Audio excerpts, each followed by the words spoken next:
membahas tentang beberapa hal-hal praktis bagi Anda untuk bisa mendapatkan kemerdekaan. Waduh, kemerdekaan finansial. Karena kami dari Nagaya, kami dari manajemen ini sangat concern.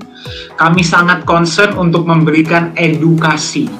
Ya, jadi Anda menjadi holder yang cerdas, menjadi holder yang sejahtera, dan menjadi holder yang bahagia. Amin. Oke. Nah, tentu hari ini yang akan berbicara bukan saya, ya. Saya juga akan belajar seperti Anda. Oke, siap belajar semuanya? Siapa saja yang siap belajar?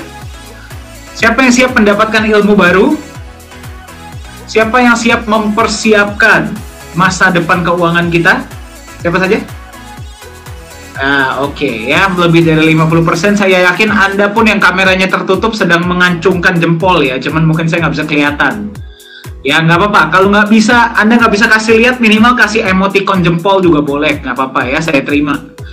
Oke, baik, ya, kalau begitu saya akan panggil saja ya, narasumber kita hari ini Anda sudah kenal ya, sudah sering sekali membawakan sesi ya, siapa yang akan membawakan adalah BDM Nagaya untuk Indonesia, yaitu Pak Yunias. Padahal saya sudah tidak memberikan training untuk corporate. Mungkin dia lihat training yang saya berikan di Nagaya kali ya. Luar biasa. Terima kasih. Top. Ya. Terima kasih. Jadi kebanggaan kita semua, Pak Dhani. Terima kasih, Pak. Siapapun bisa kok. Yang penting kita harus fokus kepada memberikan value sebanyak-banyaknya, Pak. Value sebesar-besarnya. Ya, pasti juga semua bisa kok. Ya, yang penting niatnya membantu, Pak. Betul sekali. Ya, Pak, silakan, Pak. Hari ini materi Pak Yunias yang akan bawakan ya, Pak ya.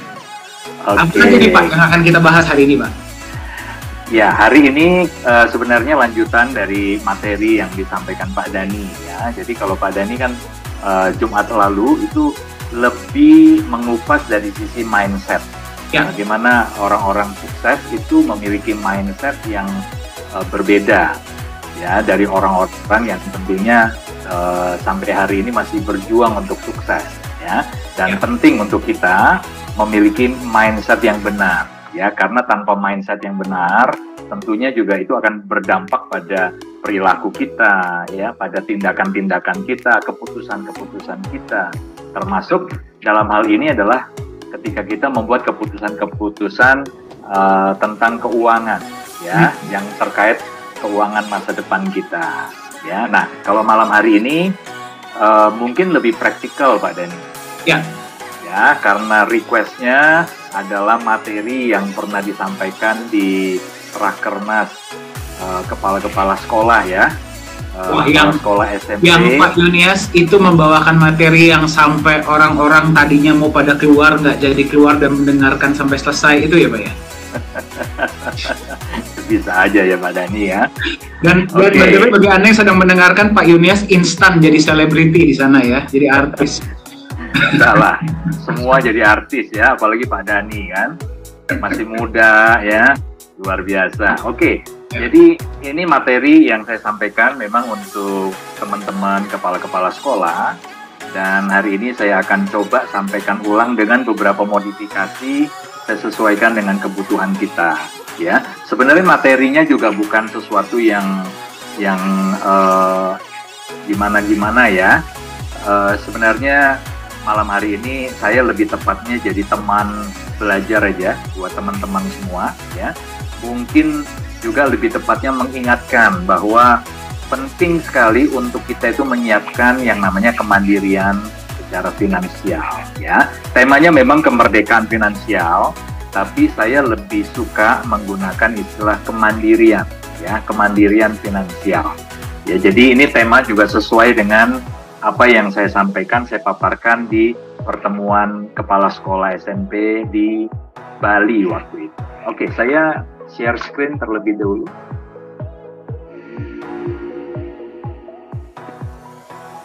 Ya.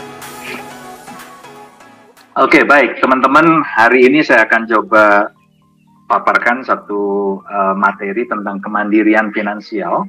Ini suatu kebutuhan di era modern ya, saat ini. Nah, ini disclaimer bahwa materi yang kami paparkan hanyalah untuk tujuan edukasi ya, bukan sebuah saran investasi. Oke, ini dalam rangka Hari Kemerdekaan, Pak Dhani. kita masih dalam suasana Hari Kemerdekaan Republik Indonesia ke-77. Nah, saya menyampaikan juga ya buat teman-teman salam merdeka untuk kita semua, dan bukan cuma kita sudah terbebas dari penjajahan dalam arti kolonialisme, tapi juga harapannya kita semua juga bisa terbebas ya dari terbebas secara finansial juga.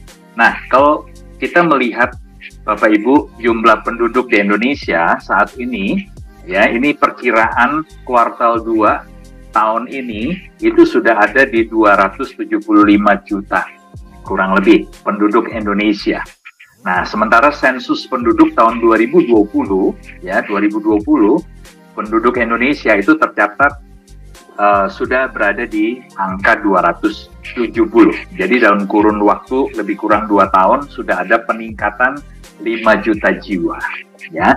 Nah, jadi sebenarnya angka-angka ini menunjukkan bahwa Indonesia ini adalah sebuah negara besar, ya, dengan potensi yang tidak kalah dibandingkan negara-negara lain, ya. Jadi dengan jumlah penduduk yang begitu besar, sebenarnya ini adalah sumber daya yang harus dikelola, ya. Dan kalau kita bicara dalam konteks kita sebagai holder Nagaya, ya, dan juga Anda yang ingin berpartisipasi, ya, menjadi community builder,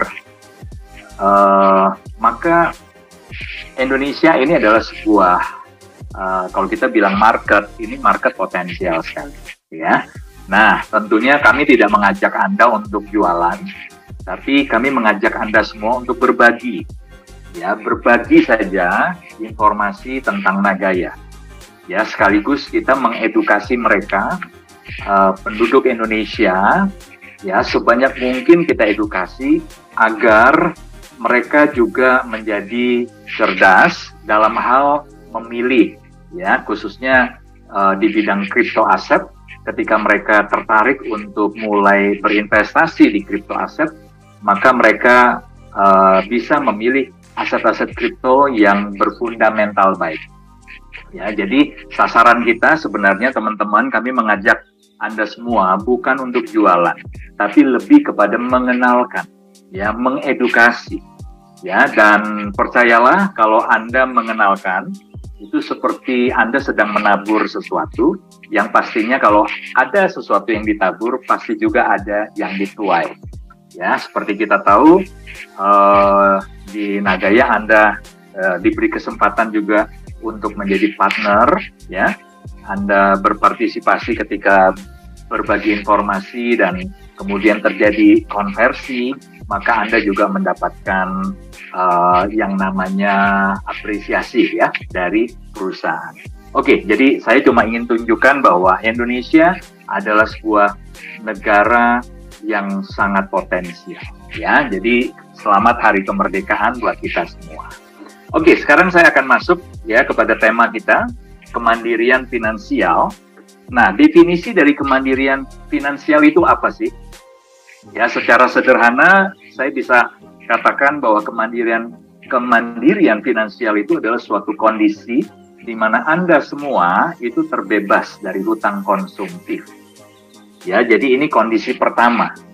Kalau Anda terbebas dari hutang konsumtif, maka itu adalah salah satu syarat, ya, untuk menjadi mandiri secara finansial. Nah, harus dibedakan, ya, teman-teman, hutang konsumtif dengan hutang produktif.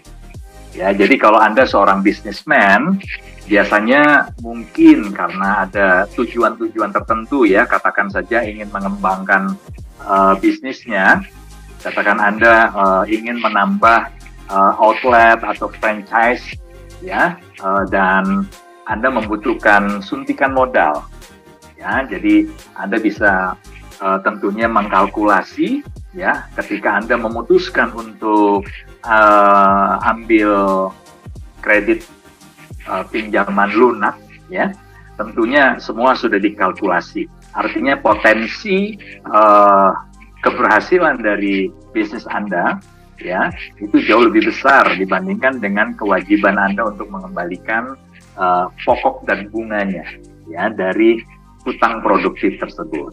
Nah, kalau hutang konsumtif itu seperti contohnya ya, ini juga saya sampaikan waktu di pertemuan guru-guru di Bali ya, seperti Anda ada yang namanya arisan panci ya, arisan panci sampai 50 juta Anda ambil, lalu Anda harus terikat dengan cicilan selama 2 tahun. Nah, jadi kalau seandainya Anda masih terikat dengan hutang arisan panci, itu artinya Anda sebenarnya secara finansial belum mengalami kemandirian. Ya. Oke. Juga kalau seandainya Anda mungkin masih punya cicilan rumah, ya. Jika dihitung-hitung, Anda ambil cicilan rumah 25 tahun. Dan cicilan itu baru saja berjalan mungkin 2-3 tahun. Berarti Anda masih punya beban selama 22 tahun ya untuk menyelesaikan cicilan rumah. Nah, itu sebenarnya juga adalah hutang konsumtif. Ya, jadi artinya bukan sesuatu yang dapat menghasilkan income yang lebih besar. Ya, jadi bukan berarti kita nggak boleh hutang ya. Boleh, selama itu memang untuk usaha dan itu produktif. Nilai pengembalian returnnya jauh lebih besar dibandingkan dengan kewajiban yang harus Anda selesaikan. Ya, seperti itu ya. Jadi itu kondisi pertama. Kondisi yang kedua, kemandirian finansial itu mensyaratkan Anda harus memiliki sumber penghasilan pasif. Ya, jadi passive income. Bahkan di saat ketika Anda sudah tidak ngapa-ngapain, tidak bekerja lagi, maka ada penghasilan yang terus mengalir, ya. Oke, itu yang kedua. Nah, yang terakhir, ketiga, kemandirian finansial itu sebuah kondisi terpenuhnya kebutuhan dan keinginan sehari-hari. Ya, jadi Pak Dani, seringkali orang bilang gini, ya, hidup itu yang penting pas. Ya, maksudnya apa? Pas mau jalan-jalan ada, gitu ya. Pas mau makan di hotel bintang 5 ada gitu ya. Pas mau pergi ke Korea gitu ya. Mau katakan saja nanti mau lihat peresmian dari P4 Lala Square ada. Nah ya. Atau katakan saja Anda mau beli rumah sekarang sepertinya sudah lebih sempit ya karena anak-anak sudah bertumbuh remaja dan Anda pengen untuk pindah ke rumah yang lebih besar ya. Nah, pas ada kebutuhan itu ada dana untuk Anda beli rumah baru. Nah, jadi hidup itu katanya yang penting pas saja ya. Pas semuanya bisa terpenuhi. Nah, ini terpenuhinya kebutuhan dan keinginan sehari-hari. Ya, jadi kalau 3 kondisi ini itu terpenuhi, bebas hutang konsumtif, memiliki sumber penghasilan pasif, terpenuhnya kebutuhan dan keinginan sehari-hari, maka bisa dikatakan Anda sudah pada posisi kemandirian finansial. Ya. Nah, sebenarnya pertanyaannya sepenting apa untuk kita itu mengejar kemandirian finansial? Ya, saya akan sampaikan ada 3 fakta yang kita harus hadapi. Ya, jadi ini adalah fakta hidup yang semua siapapun pasti akan hadapi. Suatu saat kita akan diperhadapkan dengan 3 kondisi ini. Yang pertama adalah pensiun. Ya, ini fakta karena usia terus bertambah. Ya, dan saya hari-hari ini terus terang Bapak Ibu sedang menyiapkan masa-masa ini gitu loh. Karena saya tidak mungkin untuk bekerja selamanya. Ya, sampai menutup mata begitu ya. Saya juga punya keinginan paling tidak mungkin beberapa tahun ke depan kalau bisa, kalau boleh ya. Saya juga mau pensiun. Oke, jadi harus dipersiapkan.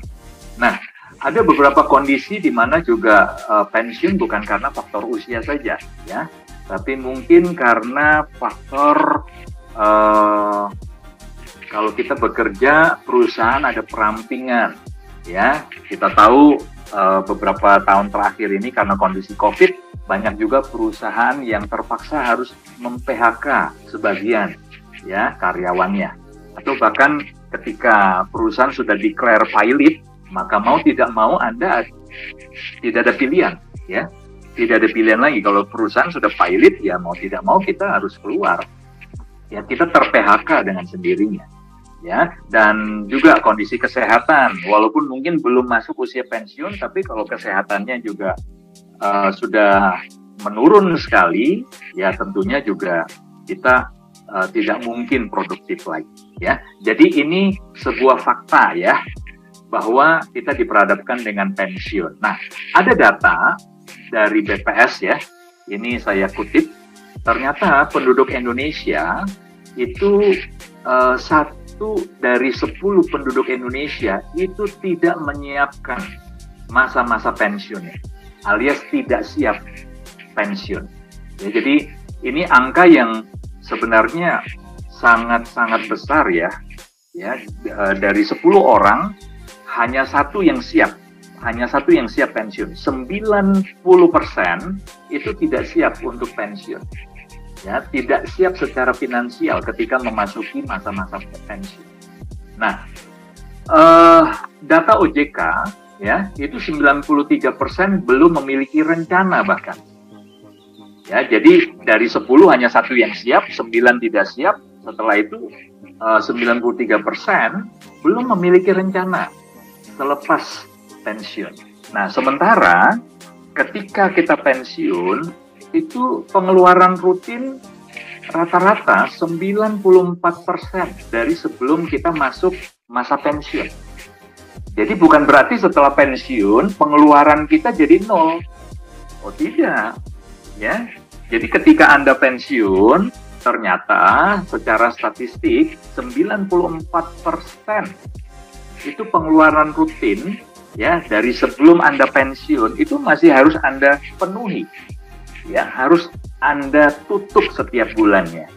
Nah, sementara kalau kita bicara pemasukan income, ya, income yang didapat itu hanya maksimal 80% dari penerimaan sebelum Anda pensiun.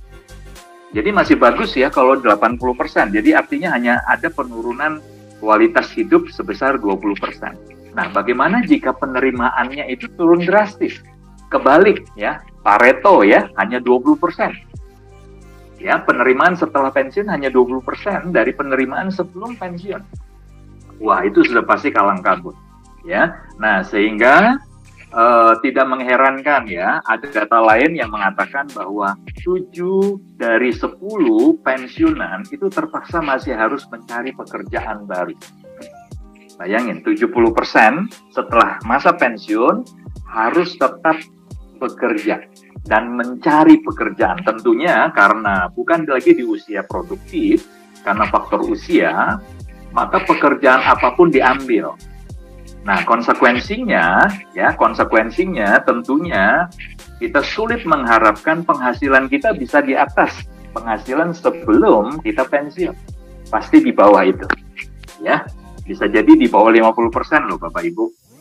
Ya, nah sekali lagi kalau di bawah 50% berarti kan pemasukan yang didapat ya itu tidak sampai bahkan 80% dari penerimaan sebelum pensiun. Nah, ini masalah-masalah yang mau tidak mau fakta yang harus kita hadapi ya. Tentunya kita harapkan Anda semua yang malam hari ini masuk di Zoom meeting kita tidak masuk di dalam kelompok 9 ya yang tidak siap. Ya, doa kami, harapan kami Anda adalah termasuk yang satu dibanding 10 atau 10% yang siap pensiun ya. Oke, nah ini fakta kedua Bapak Ibu. Ya, jadi kalau fakta pertama diperhadapkan dengan bahwa satu hari pasti kita akan pensiun. Nah, fakta kedua ada ini kabar baik sebenarnya ya. Fakta yang kedua ini berkaitan dengan angka harapan hidup. Ya, angka harapan hidup orang Indonesia itu ternyata membaik. Ya, jadi usia harapan hidupnya semakin panjang, Bapak Ibu. Nah, hal ini juga dipengaruhi karena yang pertama gaya hidup ya. Gaya hidup, kesadaran untuk gaya hidup sehat itu sekarang semakin tumbuh di kalangan orang-orang Indonesia ya. Kedua adalah akses ke fasilitas kesehatan ya. Akses ke fasilitas kesehatan juga semakin mudah ya. Ilmu kedokteran itu semakin hari juga semakin meningkat ya, sehingga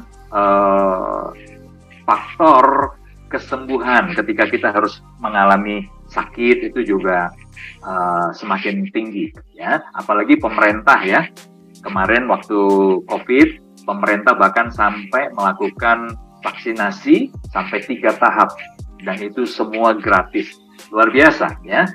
Jadi ini adalah variabel yang kedua yang menyebabkan angka atau usia harapan hidup manusia Indonesia semakin baik. Kemudian yang ketiga adalah status ekonomi, ya, keuangan yang semakin membaik. Tentunya juga kalau kita sakit kita bisa berobat, kita bisa pilih rumah sakit, kita bisa pilih obat yang terbaik juga, ya. Nah, tapi teman-teman, ya, yang perlu diperhatikan adalah ketika usia harapan hidupnya meningkat dari waktu ke waktu, nah ini ada pertanyaan, adakah peluang untuk mempertahankan atau bahkan meningkatkan kualitas hidup di masa pensiun? Ya, jadi ini kan fakta gitu ya, Anda semua, saya dan Anda akan pensiun, katakan di usia berapa? Di usia 60 tahun lah. Nah, kemudian angka harapan hidupnya semakin tinggi. Katakan saja Anda semua itu berpeluang hidup ya di rata-rata sampai 75 tahun. Ya, sesuai dengan statistik ini ya. Ya, semakin meningkat kurang lebih di 75 tahun manusia Indonesia hari ini. Nah, berarti ya dari 60 sampai 75 itu masih ada 15 tahun. Anda masih hidup.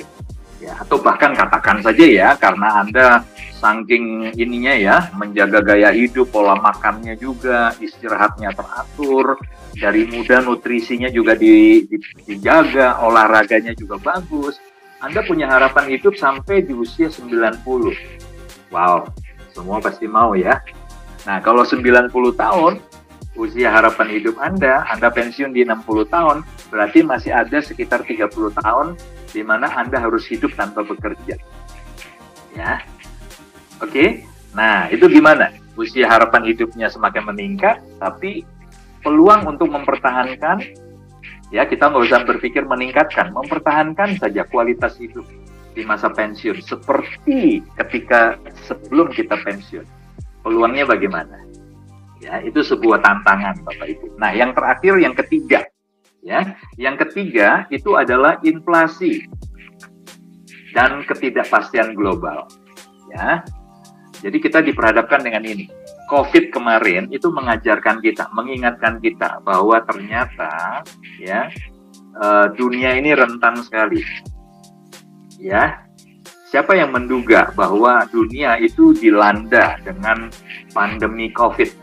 Bukan cuma satu negara, tapi seluruh dunia, ya, bahkan sampai akhirnya harus ada yang lockdown. Ya, kita bersyukur kita di Indonesia, pemerintah bisa mengatasi ini dan akhirnya kita menjadi salah satu negara yang bisa keluar dari krisis yang diakibatkan oleh COVID-19.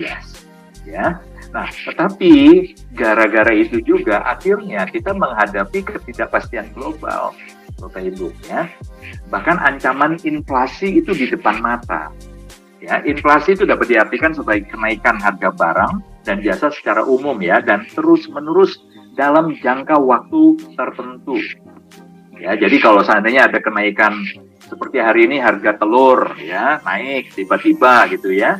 Nah, tapi Menteri Perdagangan ya juga sudah mengklarifikasi ya, itu karena memang pasokan sama dan kebutuhannya agak meningkat, pasokannya stagnan sementara ada peningkatan permintaan sehingga marketnya panik, terjadilah rush ya, biasanya lah begitu ya, sampai akhirnya timbul kelangkaan sesaat dan menimbulkan kenaikan harga telur. Tapi tidak bisa dikatakan, belum bisa dikatakan bahwa ini sudah Indonesia menghadapi situasi inflasi ya, karena itu cuma satu bahan pokok saja, namanya telur. Ya, jadi biasanya inflasi itu akan diikuti oleh kenaikan barang-barang yang lain, ya, dan itu berlangsung dalam waktu tertentu yang cukup panjang, cukup signifikan, ya. Dan situasi global juga seperti harga minyak bumi ya yang dari waktu ke waktu terus meningkat. Ini juga menyebabkan pemerintah harus terpaksa harus menaikkan juga rencananya harga Pertalite, solar itu akan naik dalam waktu dekat ya. Ya, jadi ini situasi ketidakpastian global di mana kita berhadapan dengan kenyataan ini. Nah, ini saya coba kutip ya situasi ekonomi dunia pasca pandemi dari Jokowi yang beliau sampaikan di tanggal 23 Mei.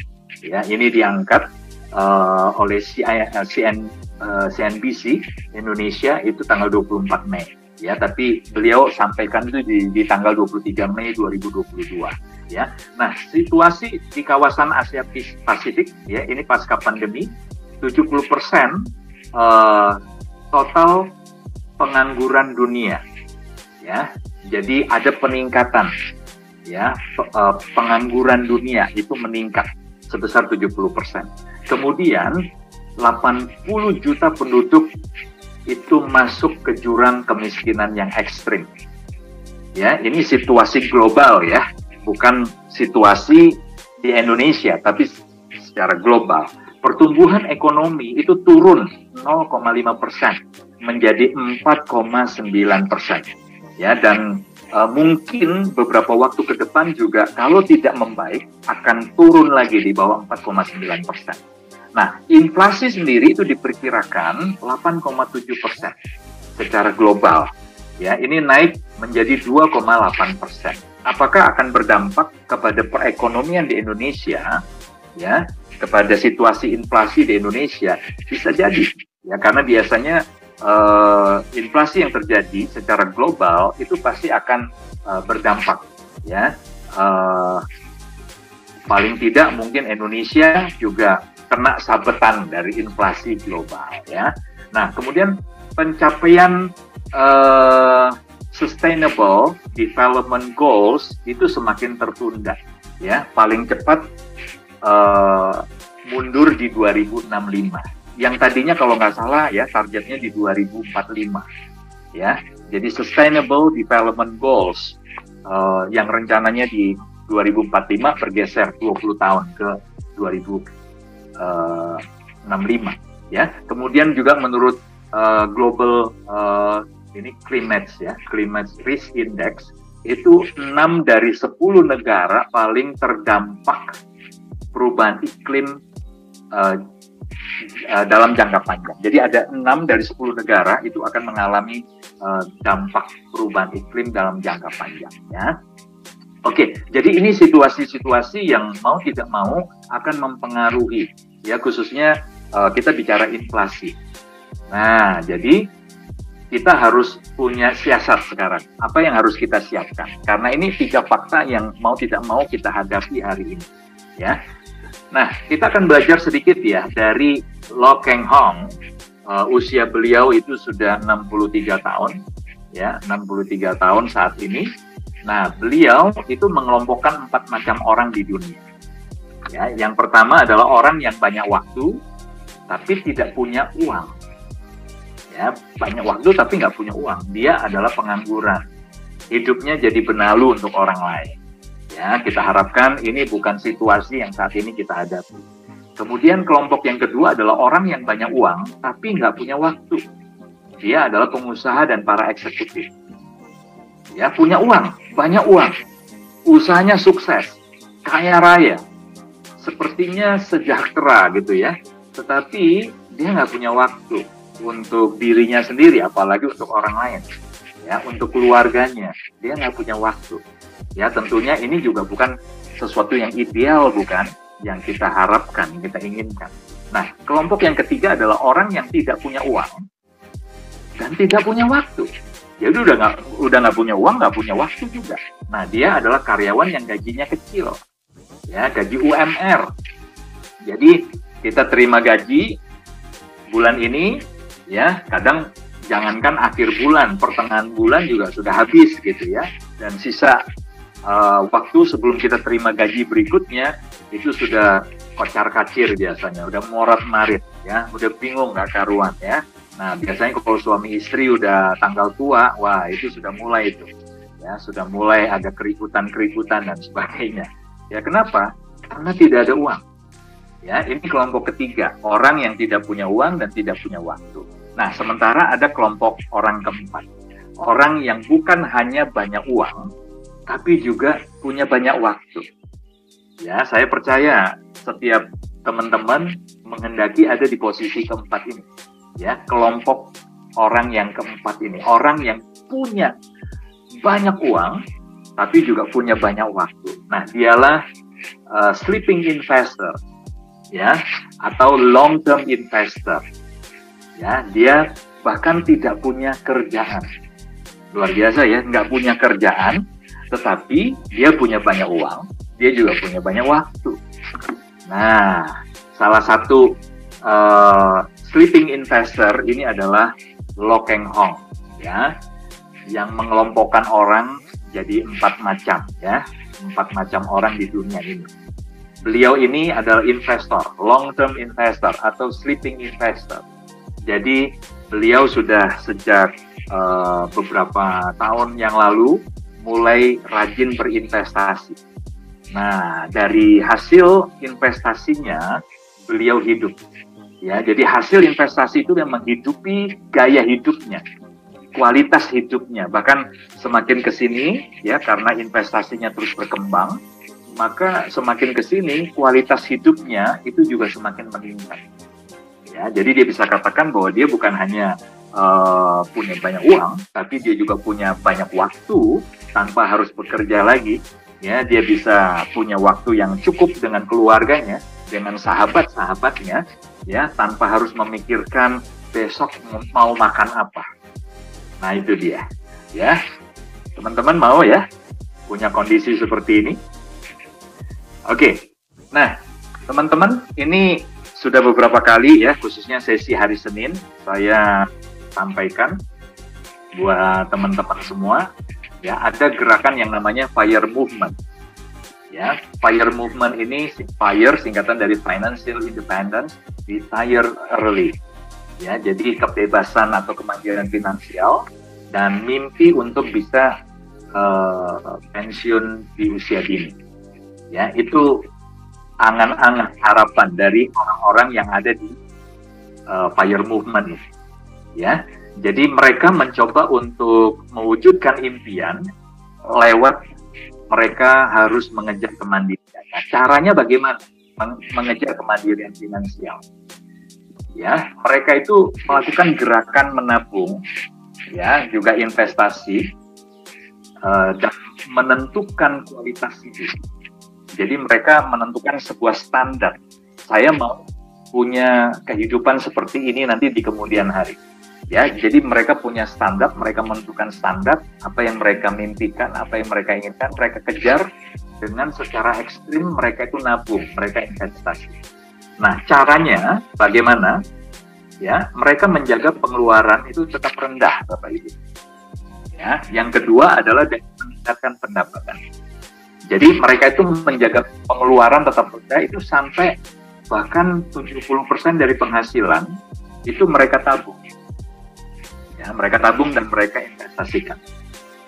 Nah, sementara di luar jam kerja, mereka biasa masih menerima extra jobs, ya, lemburan, atau mungkin kalau mereka katakan saja seorang akuntan, nah biasanya masih menerima ya jasa untuk buat pembukuan perusahaan di luar perusahaan yang di mana dia bekerja saat ini. Ya, jadi ada usaha untuk meningkatkan pendapatan dengan ambil pekerjaan-pekerjaan di luar jam kerja mereka. Dan mereka ini kerja keras, teman-teman. Mereka kerja keras, mereka berhemat, bahkan ekstrimnya tadi sudah saya katakan bisa sampai 70%. Ya, nah seperti ini ya, FIRE movement. Jadi semisal ya, mereka punya penghasilan itu 10 juta per bulan. Berarti penghasilan mereka dalam tahun itu adalah 120 juta. Nah, FIRE movement itu menetapkan mereka bisa dikatakan mandiri secara finansial jika mereka sudah punya tabungan sebesar 30 kali, 25 sampai 30 kali penghasilan tahunan mereka saat ini. Ya, jadi kalau penghasilan saat ini 10 juta, per tahunnya 120 juta, maka dalam waktu 30, kalau dikalikan 30, itu artinya di tabungan mereka sudah harus ada 3,6 miliar. Nah, menjadi pertanyaannya adalah, bagaimana mereka bisa mewujudkan punya tabungan 3,6 miliar ini dalam waktu singkat? Ya, jadi cita-cita mereka adalah mereka mau terbebas dari harus terikat dengan sebuah pekerjaan, harus bekerja di sebuah perusahaan. Selama 30 tahun ke depan, kalau nggak kerja pun kualitas hidupnya tidak akan turun. Ya, dengan ukuran 10 juta per bulan ya. Ya, jadi ini sebuah tantangan. Bagaimana mewujudkan ini 3,6 miliar mereka punya dalam waktu dekat, dalam waktu singkat. Nah, itu sebabnya sekali lagi ya, mereka mewujudkan itu dengan nabung, dengan investasi. Ya, hari ini mereka benar-benar berhemat, super hemat bahkan. Mereka jaga pengeluarannya agar tetap rendah. Mereka ambil pekerjaan ekstra untuk peningkatan pendapatan. Tujuannya adalah supaya secepat mungkin, kalau bisa kurang dari 10 tahun, mereka sudah punya tabungan sebesar 3,6 miliar. Ya, tidak mudah, tapi ternyata komunitas ini, khususnya di Indonesia, terus berkembang loh, teman-teman. Ya, terus berkembang. Jadi kesadaran untuk membangun masa depan, mandiri secara finansial, itu sudah semakin tumbuh di masyarakat kita, Indonesia. Nah, kalau kita pinjam rumusnya Lee Ka-shing, ya, Lee Ka-shing ini adalah konglomerat dari Hong Kong. Dari usia muda, dia sudah mendisiplin diri untuk menyisihkan 25% dari penghasilan. Jadi penghasilan 25% itu pasti diinvestasikan. Ya, jadi teman-teman hari ini menginvestasikan dari penghasilan Anda berapa persen? Nah, kalau Lee Ka-shing, ya, dari sejak usia mudanya, dia 25% dia sisihkan untuk investasi. Paling tidak ini adalah saran ya. Mungkin dia melakukan lebih ekstrim lagi. Ya, tapi ini sebuah saran, rumus dari Lee Ka-shing untuk setiap kita, khususnya mungkin investor pemula. Ya, Anda punya gaji 10 juta, maka 2,5 juta sisihkan untuk investasi. Ya, terus seperti itu, disiplin. Nah, kalau tadi FIRE movement, entah mungkin sampai 70% atau 50% dari penghasilan dia sisihkan untuk nabung. Tujuannya adalah supaya 3,6 miliar itu dia bisa capai, kurang dari 10 tahun. Oke? Nah, sekarang pertanyaannya, kira-kira ada nggak pilihan investasi ya untuk kita benar-benar bisa mewujudkan? Kita bisa mewujudkan kemandirian secara finansial. Ya, ini bagaimana dengan Nagaya ini terlalu cepat muncul ya teman-teman, sorry. Harusnya dimuncul terakhir nih. Ya. Nah, Bapak Ibu, kalau kita bicara rata-rata return ya, hasil dari tabungan ya. Jadi kalau ini instrumen yang Anda pilih nih untuk investasi ya lewat tabungan, maka rata-rata per tahun itu akan tumbuh sebesar 2,53%. Oke, biasanya ini juga belum hitung pajak ya. Ini belum hitung pajak. Jadi kecil sekali.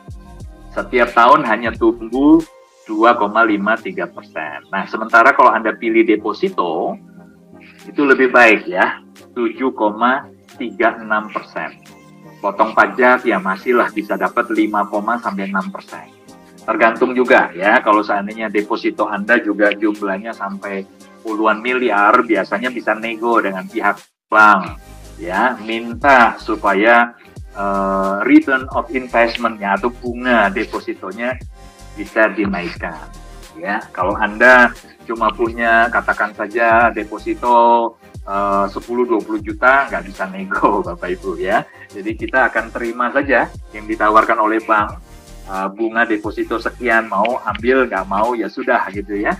Tapi kalau Anda puluhan miliar, ratusan miliar, bisa nego, bisa lebih tinggi ya. Kemudian emas, ini juga salah satu instrumen investasi yang Anda bisa pilih. Sekali lagi, ini untuk tujuannya Anda mandiri secara finansial ya. Nah, kalau emas rata-rata ya pertumbuhan kenaikan value atau harga nilai dari emas dari waktu ke waktu ya itu naik sekitar 7,3% per tahun. Ya, dan bagusnya kalau emas ini bebas dari inflasi ya, Bapak Ibu ya. Oke, kemudian obligasi negara lebih baik ya. Obligasi negara itu hampir 9%. Ya, tapi sekali lagi biasanya akan kena pajak ya. Nah, kalau saham rata-rata 13,13% dan ini pun harus pilih. Biasanya kalau saham-saham blue chip itu mungkin lebih rendah lagi ya. Saham-saham blue chip itu memang tidak terlalu kenaikannya tidak terlalu tinggi, tetapi bisa diharapkan untuk jangka panjang ya aman investasi Anda. Ya, kalau di rata-rata ya mungkin di 13%, 10-13% untuk saham-saham blue chip ya. Kami tidak menyarankan kalau Anda mencoba saham-saham gorengan ya. Memang saham gorengan bisa kasih return cepat ya, tapi juga hilangnya cepat Bapak Ibu. Ya. Nah, bagaimana dengan kripto? Ya, jadi 13 tahun terakhir ini kripto ya ini fenomenal sekali karena kalau kita bandingkan dengan investasi lain ya, Bitcoin dibandingkan dengan investasi lain ya, kita lihat ya dari 2009 harga 0,01 harga all time high-nya di November 2021 sudah di 68.000 ya, jadi dari 0,01 ke 68.000 itu pertumbuhannya 6,8 juta kali atau persentasenya itu 680 juta %. Mengerikan ya, luar biasa ya, dan belum ada aset yang bisa memberikan return seperti yang pernah dibuat oleh kripto, dalam hal ini Bitcoin ya. Jadi dalam 13 tahun saja ya asetnya itu mengalami pertumbuhan 680 juta % ya. Nah, lalu bagaimana dengan Nagaya? Ya, ini sebuah pertanyaan. Bagaimana dengan Nagaya, Bapak Ibu? Ya, kalau Nagaya minggu lalu atau Jumat lalu saya sudah sempat sampaikan ya, seandainya ini kita bicara benefit yang bisa Anda terima dari Nagaya versus waktu. Ya, kalau Anda sudah mengenal atau mendengar Nagaya lalu kemudian memutuskan untuk Anda investasi di Nagaya itu sebelum September 2020 atau Oktober 2020 harga masih di $1. Oke. Di Oktober 2020 itu sudah naik 10% jadi $1,1. Nah, kalau Anda sempat beli sebesar katakanlah ya 10.000 Nagaya, berarti investasi yang Anda keluarkan itu sebesar $10.000. Rupiahnya lebih kurang di 150 juta ya, dengan kurs 15.000. Oke, dengan 150 juta Anda keluarkan sebelum Oktober 2020, lalu Anda menerima profit sharing pertama kali itu di Januari 2021. Ya, nah ini profit sharingnya ya, karena gold allocation-nya itu masih disubstitusikan dalam bentuk cash, ya masih dikompensasi dalam bentuk cash, berarti ini kita total ya, CA dan GAS. Ya, berarti profit sharing yang Anda terima di bulan Januari 2021 itu sebesar $0,0102 per satu Nagaya. Nah, berarti ketika dikalikan dengan 10.000 Nagaya yang Anda miliki waktu itu, berarti di Januari Anda terima profit sharing sebesar 102. Ya, $102. Jauh lebih besar ya, karena ada GAS yang masih disubstitusikan ya dalam bentuk cash. Kalau ini tidak ada, tentunya lebih kecil dari ya, hanya $36 Anda terima. Ya, tapi bersyukur karena perusahaan memutuskan untuk dikonversikan dulu, dikompensasikan dalam bentuk cash, Anda terima 102. Nah, itu artinya kalau dihitung ya prosentase dari nilai investasi Anda terima benefit di bulan Januari itu 1,2%. Wow, 1,2%. Nah, sampai dengan Desember 2021, ya seandainya tidak ada peningkatan, ya kita bicara nggak ada peningkatan nih, profit sharingnya tetap di 0,0102 dolar per Nagaya, ya. Maka selama 1 tahun Anda sudah terima benefit itu 12,24%, Bapak Ibu. Wow, ini melampaui, ini hampir sama ya potensinya seperti kenaikan nilai saham. Nah, itu baru kenaikan nilai saham, Bapak Ibu. Ya, kita belum bicara kenaikan nilai Nagaya. Ya, ini baru profit sharingnya saja. Profit sharingnya saja Anda menerima 12,24% loh, dengan memiliki 10.000 Nagaya. Ya, artinya sebenarnya dari gambaran ini saja Anda tahu bahwa Nagaya pilihan yang jauh lebih baik. Betul tidak? Ya, karena kalau kita bicara kenaikan nilai saham, ya, kenaikan nilai saham, Anda mau menikmati kenaikan nilai tadi, selisih kenaikan tadi, Anda harus lepas sahamnya. Ya kan? Nah, kalau ini benefit Nagaya Anda terima itu seperti dividen dari saham tersebut. Ya, dividen yang dibagikan oleh BCA di bulan April tahun ini itu Rp120 per lembar. Ya, Rp120 per lembar. Nah, tinggal Anda kalikan saja. Ya, harga saham dari BCA itu sudah 8.000 sekian per lembar. Ya, jadi kalau Anda mau punya 10.000 lembar saham BCA, tinggal dikalikan. Ya, 8.000 dikali 10.000. Berapa M yang harus Anda siapkan untuk membeli 10.000 lembar saham BCA?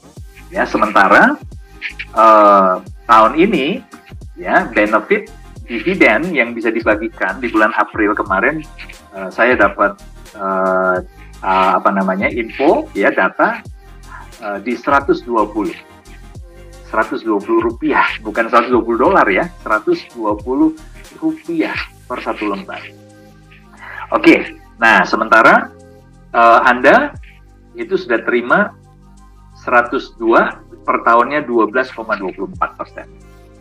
Oke, nah ya kita lihat bandingkan dengan Agustus 2021 ketika harga sudah di posisi 2,06. Nah, seandainya Anda mau beli 10.000 Nagaya, berarti nilai investasi Anda kan 20.600 dolar ya. Oke, sementara di bulan Agustus, ya di bulan Agustus, benefit, ya profit sharing dari proyek itu adalah 0,0124, naik dibandingkan dengan Januari. Ya, berarti per 10.000 Nagaya akan terima di 124 US dollar. Ya, mau Anda modalnya 10.000, mau Anda modalnya 20.600, besaran dari profit sharing yang diterima di bulan itu sama. Karena yang menentukan adalah jumlah Nagaya, bukan harga Nagaya. Ya, jumlah Nagaya berapa? Nah, jadi Anda yang sudah beli di 1 dolar jauh lebih beruntung, ya, sebab ada kenaikan. Coba perhatikan, ada kenaikan ya di 1,24%. Ya, dari yang tadinya 1,02% jadi 1,24%. Jadi ada selisih sekitar 0,22%. Ya, ini kurun waktu hanya 8 bulan ya, dari Januari ke Agustus. Oke. Nah, jadi sementara Anda yang beli ya Nagaya di bulan Agustus, ya, prosentase profit sharing Anda itu lebih kecil dibandingkan dengan yang 1%. Kalau yang 1% kan di 1,24. Nah, Anda cuma di 0,6%. Kenapa? Karena modal Anda lebih besar, 2 kali lipat. Ya. Jadi karena modalnya 2 kali lipat, maka secara persentase profit sharingnya Anda hanya terima 0,6%. Nah, per tahunnya berarti di 7,2%. Masih lebih baik ya, kurang lebih profit sharingnya saja ini senilai dengan deposito ya, kurang lebih ya Anda terima seperti bunga deposito. Nah, bagaimana dengan yang baru action, baru beli di April 2022? Nah, karena harganya sudah di 2,99, berarti modalnya adalah 29.900 ya untuk beli 10.000 Nagaya. Nah, di bulan April 2022, pembagian profit sharingnya per 10.000 Nagaya itu di $134. Ya, bagi Anda yang harga Nagaya di $1, berarti ya Anda menerima persentase profit sharing yang lebih tinggi lagi dibandingkan bulan Agustus 2021. Ya, sekarang sudah di 1,34%. Nah, sementara Anda, ya ini persentase, profit sharingnya sama ya, yang Anda terima ketika modal Anda di 29.900. Ya, Anda menerima kurang lebihnya di 0,45%. Ya, per tahunnya berarti 5,4%. Ya, nah yang terakhir, ya Agustus 2022. Oke, di Agustus ini kalau Anda mau beli 10.000 berarti Anda harus siapkan 34.800 US dollar. 34.800 dolar ya untuk beli 10.000 Nagaya. Nah, sementara bulan ini ya pembagian profit sharingnya adalah di $135 per 10.000 Nagaya. Nah, bagaimana dengan teman-teman yang sudah punya Nagaya sejak harga $1?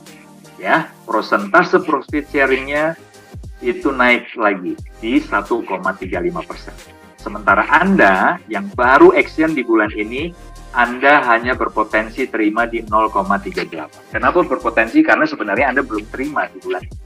Ya, nanti baru 3 bulan ke depan Anda baru terima. Ya, dan kita belum punya data kan 3 bulan ke depan. Saya pakai simulasi profit sharing di bulan Agustus saja. Ya, itu artinya secara persentase semakin kecil, 0,38%. Per tahunnya adalah 4,56%. Tapi jangan berkecil hati ya teman-teman ya. Anda mungkin berpikir, waduh, berarti semakin kecil semakin rugi dong. Enggak ya, ini kan baru dari satu proyek. Ingat, kita lagi kejar proyek kedua. Ketika masuk penjualan 6 juta, proyek kedua jalan. Nah, berarti ketika proyek kedua jalan, Anda akan menerima 2 kali profit sharing. Ya, potensinya adalah ini kalikan 2, teman-teman. Ya, kalau ini dikali 2 sudah 0,76. Oke. Nah, bagaimana nanti ketika sudah 3 proyek? Ya, rencananya ini masih rencana ya. Kita doakan semoga terwujud ya. Ketika kita sudah mencapai 10 juta penjualan, proyek ketiga jalan. Setiap 10 hari Anda akan terima profit sharing. Ya, potensi ini kalikan 3. Ya, tapi apakah pasti kali 3? Belum tentu. Karena kita nggak tahu potensi proyek ketiga itu seperti apa. Proyek kedua seperti apa. Bisa lebih tinggi, ya, dari 0,38% di bulan ini. Ya, bisa juga lebih rendah. Tergantung apa proyeknya. Ya. Nah, kesimpulannya apa, teman-teman? Kalau Anda lihat simulasi ini, kesimpulannya apa? Kesimpulannya adalah semakin awal Anda memutuskan untuk beli Nagaya, maka benefit yang Anda terima semakin tinggi. Semakin Anda menunda, maka sebenarnya juga Anda menunda peluang untuk mengalami kesejahteraan yang semakin baik di kemudian hari. Ya, jadi orang-orang yang sudah berani memutuskan di awal, tentunya mereka lah orang-orang yang akan menerima benefit yang lebih maksimal. Ya, oke, saya lanjutkan sedikit ya teman-teman, semoga tidak kepanjangan. Oke, Bapak Ibu, apa bedanya investasi dan trading? Ya, secara singkat ya, kalau investasi itu Anda buy dan hold, buy and hold. Sementara kalau trading itu Anda buy untuk tujuan ada ada selisih harga, Anda sell ya, atau Anda cut loss ya. Jadi investasi pada umumnya adalah kegiatan membeli aset kripto untuk disimpan dalam jangka waktu lama, dan aset tersebut hanya disimpan saja. Ya, sementara trading itu memanfaatkan volatilitas pasar ya untuk membeli dan menjual aset kripto dalam waktu yang cukup singkat. Ya, nah tipe Anda seperti apa? Anda harus mengenal yang namanya profil risiko Anda. Ya, apakah semua orang cocok investasi di kripto? Apakah cocok semua investasi di Nagaya? Tidak semua orang. Ya, nah sekarang Anda ingin berada di posisi mana? Ya, sebenarnya ada 4 kelompok profil resiko. Ya, tapi saya tambah 5. Ada yang namanya sleeping investor, long term investor. Ya, ini bisa dikatakan juga sebenarnya masuk ke agresif. Ya, masuk ke agresif. Long term investor itu masuk kategori agresif. Nah, itulah seperti Lo Keng Hong, kemudian Warren Buffett itu masuk kelompok itu. Ya, coba kita akan singgung sedikit ya tentang profil risiko Anda berada di mana. Yang pertama itu sangat konservatif. Ya, jadi yang paling bawah ini sangat konservatif. Nah, ini merupakan jenis profil risiko yang sangat mengedepankan keutuhan nilai pokok investasi. Ya, dan tidak ragu jika harus melepas potensi keuntungan lebih besar. Jadi intinya begini, kalau Anda investasi ya di salah satu instrumen investasi, bahkan sampai pokoknya modalnya Anda nggak mau loss. Ya, jadi Anda nggak rela. Ya, bahkan nggak rela kehilangan 1% pun dari modal. Nah, itu Anda sangat konservatif. Profil risiko Anda. Ya, nah biasanya rencana jangka waktu investasi kurang dari 1 tahun. Ya, buat Anda yang masuk kategori ini sangat konservatif. Ya, Anda nggak dapat mentoleransi risiko kerugian nilai pokok. Ya, modal investasi. Sehingga biasanya investor akan cenderung memilih produk investasi berupa pilihannya itu nggak banyak. Ya, seperti tabungan. Walaupun bunganya per tahun cuma di 2,35%. Ya, kecil sekali. Tapi lebih aman, bisa tidur nyenyak gitu ya. Bahkan kalau di bawah 10 juta sudah bisa dipastikan setiap bulan pasti akan tergurus ya. Dana Anda bukannya bertambah malah berkurang karena kena biaya admin ya. Nah, kemudian deposito ya, lebih nyaman ya. Ada yang bulanan, ada yang tribulanan, ada yang 6 bulanan, ada yang 1 tahunan ya. Nah, kemudian juga reksadana pasar uang yang dapat dicairkan kapan saja. Oke, kalau deposito Anda ambil 1 tahun, bisa dicairkan kapan saja, tapi kena penalti. Oke, nah itu yang pertama. Yang kedua, jenis profil risiko kedua adalah konservatif. Ya, konservatif ini adalah profil risiko yang memiliki tujuan untuk mempunyai stabilitas pertumbuhan nilai investasi secara dapat menerima hasil investasi secara berkala, ya, serta dapat menghasilkan income ya, ROI, return of investment secara berkala. Biasanya rencana jangka waktunya hanya di 1-3 tahun, ya 1-3 tahun. Ya, nah seorang investor di kategori ini dapat mentoleransi risiko tapi rendah. Kalau yang sangat konservatif tidak mau ada kehilangan 1% pun nggak mau. Kalau ini bisa toleransi tapi rendah. Ya biasanya ya kalau masih di bawah 5-10% masih oke lah. Ya. Nah biasanya kalau sudah mendekati, katakan aja mendekati loss di 10%, dia akan mencairkan dana. Ya, jadi kalau ada penurunan saham, katakan aja nilai sahamnya turun di 10% cut loss, 5% cut loss. Ya, umumnya jenis investor ini hanya mengalokasikan sebagian kecil modalnya pada instrumen investasi risiko tinggi seperti saham atau obligasi. Ya, jadi kalau ada pun dia menyisikan hanya mengalokasikan modal kecil untuk saham dan obligasi. Ya. Nah, yang ketiga, Bapak Ibu, yang ketiga itu moderat. Nah, kalau moderat, ya ini profil resiko investasi di mana Anda bertujuan untuk memperoleh keuntungan secara berkala dan investasinya juga memiliki pertumbuhan modal dalam jangka menengah sampai panjang. Ya, jadi modalnya juga pengen bisa bertumbuh, sementara Anda juga bisa memperoleh keuntungan secara berkala. Ya, modalnya semakin besar, di compound biasanya, ya ada faktor compounding, tapi keuntungannya juga Anda bisa withdraw. Ya, biasanya rencana jangka waktu investasi 3-4 tahun. Nah, seorang investor di kategori moderat ini cenderung tidak mencairkan dana investasi saat terjadi penurunan nilai, ya, yang berdampak kerugian. Jadi dia bisa tahan nanggung kerugian, ya. Tapi justru Anda lebih memonitor saja, ya. Tentunya ada toleransinya, ya. Tapi biasanya toleransinya lebih tinggi. Biasanya mungkin di 30-40%, ya. Baru kemudian dia harus putuskan apakah mau cut loss atau dinaikkan resikonya ke 50%. Nah, sementara agresif, kalau agresif Bapak Ibu, ya, ini tipe investor yang mempunyai tujuan untuk mengembangkan nilai pokok investasi, ya, dengan tingkat keuntungan maksimal dalam jangka panjang. Jadi dia tidak berpikir untuk ngambil keuntungan secara berkala, ya. Jadi di-compound terus, ya, di-compound terus, ya. Seperti itu Bapak Ibu.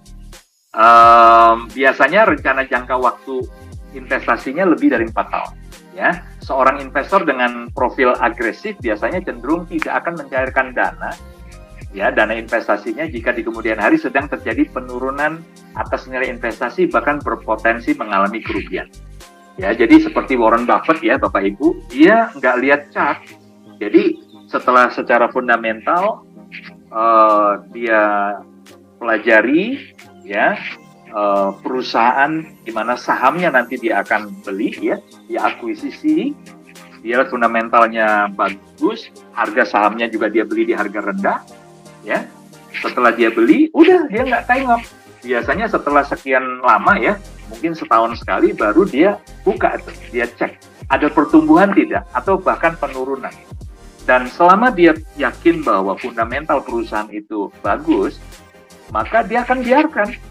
Dia nggak akan berpikir udah cut loss saja, ya. Bahkan ketika terjadi penurunan yang sangat dalam, dibiarkan saja karena dia tahu bahwa ini sebenarnya masih under value, ya. Cuma karena kondisi ada faktor X yang menyebabkan nilai saham perusahaan tersebut turun, tapi di kemudian hari dia yakin bahwa ini akan rebound, ya, akan terbang lagi, dan disitulah dia akan menikmati keuntungan dalam jangka panjang. Ya, nah, Anda profil risiko di mana? Ya, saya tentunya nggak bisa telepati Anda, ya, Pak Dhani tipe risiko ini, ya, atau Anda tipe risiko ini, saya nggak bisa menentukan. Nah, untuk menolong Anda, ini ada satu tools, ya, ini ada satu tools, kalkulator profil risiko. Ini sebenarnya tersedia di internet, free, ya, dan ini adalah salah satu ini sebenarnya produk dari salah satu perusahaan insurance di Indonesia. Tapi siapa saja boleh pakai, ya. Jadi saya munculkan di sini. Kita perlu berterima kasih tuh sama perusahaan insurance tersebut, ya. Jadi silakan Anda bisa hitung dengan kalkulator profil resiko, ya. Silakan masuk, ada data Anda isi, Anda jawab. Nanti di sana akan muncul Anda itu moderat kah, konservatif kah, ya, sangat konservatif kah, atau jangan-jangan Anda agresif, gitu, ya. Nah, ini bagian terakhir, ya. Saya mau kasih case study, studi kasus terakhir sebelum nanti kita akan, mungkin ada waktu kita akan diskusi, ya. Pak Dhani, umur saya sekarang 51 tahun, Pak Dhani, usia hari ini, ya, dan kalau boleh nih, saya berencana pensiun umur 55. Kalau boleh, ya, kalau direstui, ya. Artinya itu nanti di 2026. Tapi ini baru ilustrasi saja, ya. Siapa tahu nanti saya baru pensiun di usia 60, bahkan 70 tahun, saya nggak tahu. Oke. Nah, angka harapan hidup, katakanlah, ya, karena saya juga jaga makan, istri saya juga jagai saya juga mulai rajin olahraga lagi. Nah, saya masih punya usia harapan hidup setelah pensiun 30 tahun. Jadi usia harapan hidup, angka harapan hidup saya di 85 tahun. Oke, biaya hidup saya Pak Dhani setelah pensiun saya pengen ya, boleh ya, saya pengen di 30 juta per bulan. Ya, kan saya mau mempertahankan nih ceritanya kualitas hidup setelah pensiun. Oke, berarti saya sudah harus memikirkan ya, bagaimana saya punya dana yang bisa mengcover biaya hidup saya ya, agar kualitas hidupnya nggak turun, bahkan bisa meningkat ya setelah pensiun di 30 tahun ke depan setelah pensiun. Nah, kalau saya hitung berarti tahunannya kan 360 juta. Ya. Kalau saya pensiun di umur 55 dan 30 tahun ke depan saya nggak mau kerja lagi, artinya saya harus siapkan dana 10 miliar 800 juta. Wow. 10 miliar 800 juta. Gimana caranya ya? Saya nabung karena waktu produktif saya tinggal 4 tahun nih ceritanya. Jadi saya punya waktu hanya 4 tahun, di mana saya punya tabungan 10,8 miliar. Oke, solusinya ada di Nagaya. Ya, buat saya menemukan solusi itu di Nagaya. Oke, kita pakai prediksi nilai Nagaya di 100 US dollar. Sepertinya sih 4 tahun ke depan 2026 $100 tercapai lah, ya. Bahkan sebelum itu sepertinya tercapai, ya. Oke lah, kita ambil angka pesimis saja ya. Di 2026 waktu saya pensiun, satu Nagaya sudah $100. Artinya per rupiahnya adalah 1,5 juta. Nah, berarti untuk saya mewujudkan 10,8 miliar di 2026, saya harus menyiapkan 7.200 Nagaya yang di hold, yang ditahan. Jadi beli bukan untuk dijual. Pak Dhani, ini banyak teman-teman nih ya, baru punya 100-200, udah buru-buru mau jual tuh, peer-to-peer. Saya bingung ya, padahal saya lagi berjuang nih, mau punya 7.200 Nagaya dan di hold, ditahan sampai minimal di harga 100. Ya, kenapa? Karena ketika harga 100 US dollar, saya sudah bisa mewujudkan impian saya. Saya sudah punya 10,8 M. Teman-teman kalau nggak percaya dikalikan saja itu. 7.200 Nagaya kali 1,5 juta rupiah. Itu persis angkanya, 10,8 miliar. Ya, 10 miliar 800 juta. Ya, oke. Jadi sisa waktu produktif saya 4 tahun, Pak Dhani. Dan saya mau kejar, minimal saya punya 7.200 Nagaya. Tapi ngomong-ngomong Pak Dhani, harusnya saya sudah nggak usah kejar. Karena angka ini sudah tercapai. Bahkan lebih. Ya? Bahkan lebih. Karena angka ini sebenarnya sudah tercapai dari sejak Oktober 2020 kemarin. Jadi sebenarnya kalau saya mau pensiun, boleh dong Pak Dhani mulai sekarang? Boleh nggak Bapak Ibu?